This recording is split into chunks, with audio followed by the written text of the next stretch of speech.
He smiled while he ruined you. That's the part nobody tells you. The man who destroyed your trust never slammed a door, never raised his voice, never gave you a single reason to suspect him. He just watched. And waited. And smiled.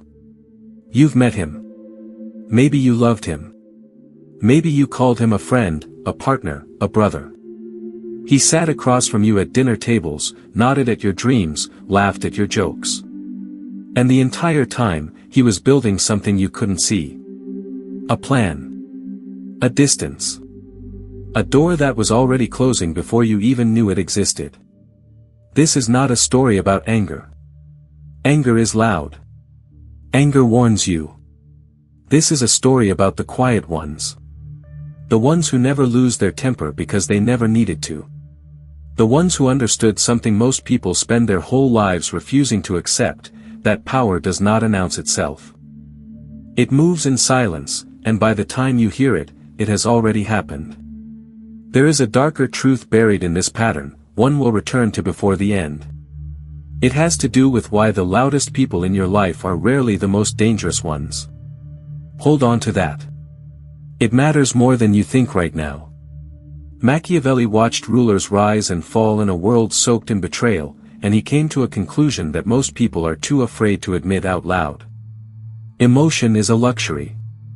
The moment you let someone see what wounds you, what enrages you, what breaks you, you have handed them a weapon. And they will use it.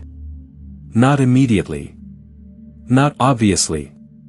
But eventually, when it costs you the most. Think about the people who have hurt you the deepest. Was it the person who screamed? Or was it the one who stayed calm while your world came apart? The screamer gives you a moment to defend yourself. The calm one gives you nothing. No warning shot. No raised fist. Just a closing door you didn't know was swinging shut. This is the first hard truth. Silence is not the absence of power. Silence is power refined. Now here is where it gets uncomfortable. Because you have done this too. Somewhere, at some point, you have smiled at someone while quietly deciding they no longer mattered to you. You have nodded along in a conversation while already planning your exit. You didn't call it manipulation. You called it self-protection. And maybe it was.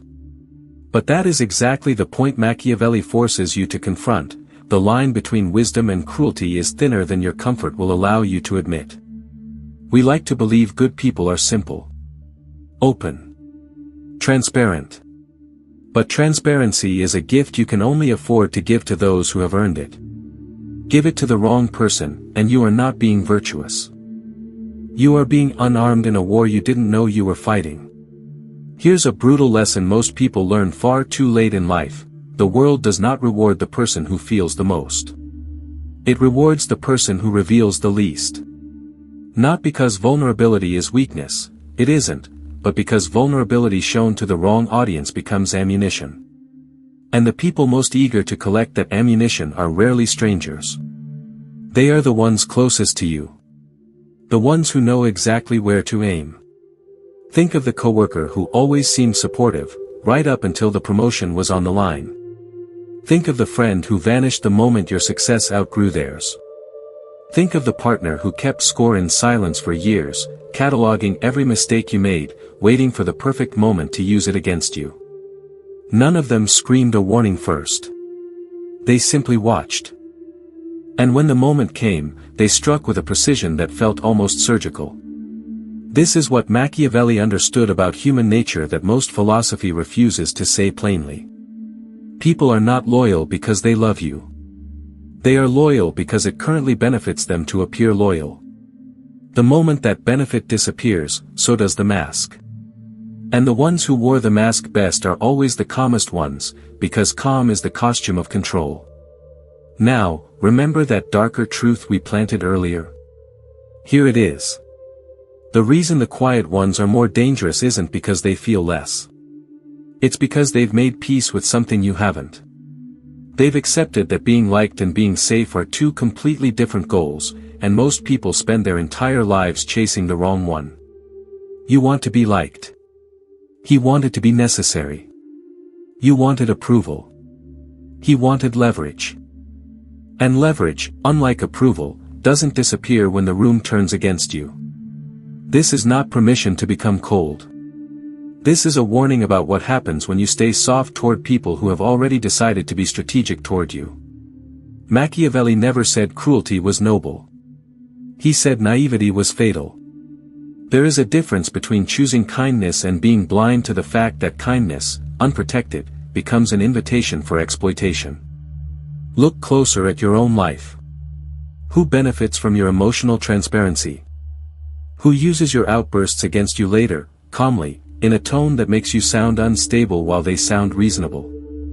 Who stays perfectly composed while you unravel, not because they are wiser, but because they were never actually invested the way you were? This is the sign you were told to ignore your entire life. Composure without empathy is not peace. It is preparation. And here is the twist that changes everything you thought you knew about the people who've hurt you quietly. They were never trying to defeat you in a single moment. They were playing a longer game than you were even aware existed. While you were reacting to today, they were positioning for next year. While you were healing from the last round, they were already deciding where the next one would land. That is not evil in the cartoonish sense. That is simply someone who understood the rules of power long before you did. So what do you do with this?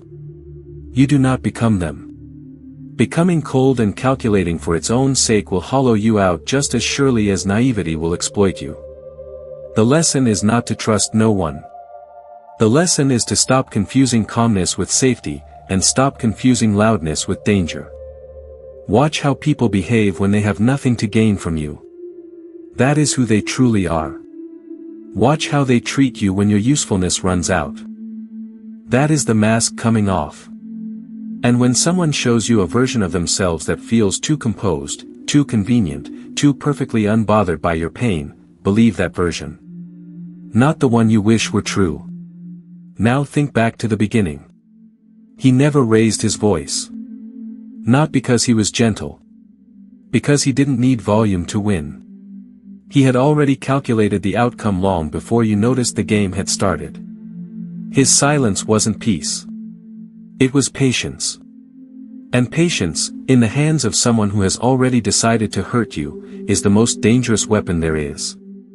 That is the brutal truth hiding beneath every quiet betrayal you have ever survived. The damage was never sudden. It was simply invisible, right up until the moment it wasn't. So the next time someone's calm feels a little too perfect, a little too convenient, a little too rehearsed, don't mistake it for kindness. Ask yourself what they've already decided, long before you knew there was anything to decide at all. Because the ones who never raised their voice were never trying to warn you. They were simply making sure you'd never see it coming.